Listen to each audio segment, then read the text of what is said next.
Hello అండి, అందరికీ కందిపొడి తయారీ విధానం చూసేద్దాం రండి.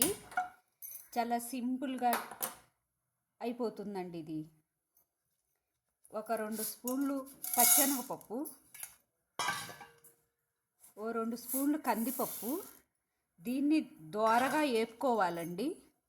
సన్నని సెగ మీద మంచి సువాసన వచ్చేలాగా వేపుకోవాలండి. గోల్డ్ కలర్లోకి వచ్చేలాగా, మాడకుండా చాలా సన్నని సెగ మీద వేపుకోవాలండి. దీన్ని లైట్గా వేపుకున్నాక ఒక మిక్సింగ్ బౌల్లోకి తీసుకోవాలండి.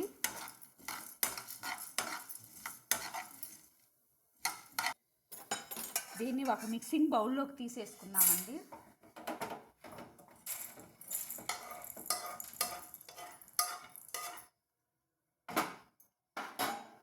ఇంట్లో 2 స్పూన్లు జీలకర్ర దోరగా వేపుకోవాలండి.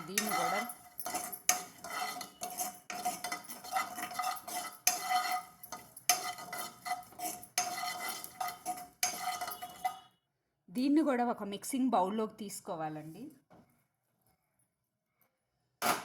ఇదే ప్యాన్లో ఒక 20 లేదా 25 ఎండుమిర్చి తీసుకోవాలి. 2 స్పూన్లు ఆయిల్. మీ ఇష్టం అండి, ఎన్నైనా ఎండుమిర్చి తీసుకోవచ్చు. మీరు తినే కారాన్ని బట్టి తీసుకోవచ్చండి. ఇట్లా మాడకుండా మంచి కలర్లోనే స్టవ్ ఆఫ్ చేసుకోవాలండి. స్టవ్ ఆఫ్ చేసుకొని దీన్ని ఒక మిక్సీ బౌల్లోకి తీసుకుందాం.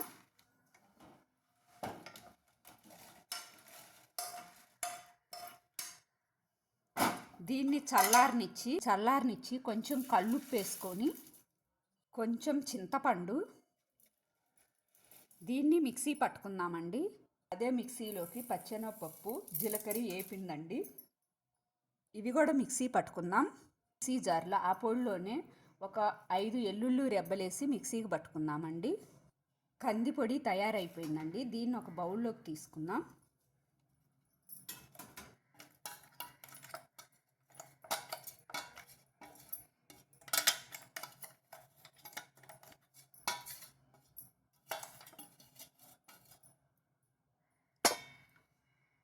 కందిపొడి మొత్తం తయారీ అయిపోయిందండి. చూడండి ఎంతో కలర్ఫుల్గా ఉంది. ఇది వేడివేడి అన్నంలోకి, ఇడ్లీలోకి, దోశలోకి చాలా బాగుంటుందండి. ఇది ఆంధ్ర వాళ్ళ స్పెషల్ అండి. చాలా టేస్టీగా ఉంటుంది. కందిపొడి తయారీ విధానం చూసేశారు కదండి. ఎలాగుందో కామెంట్ చేయండి, లైక్ చేయండి. చూడండి ఎంత కలర్ఫుల్గా ఉందో.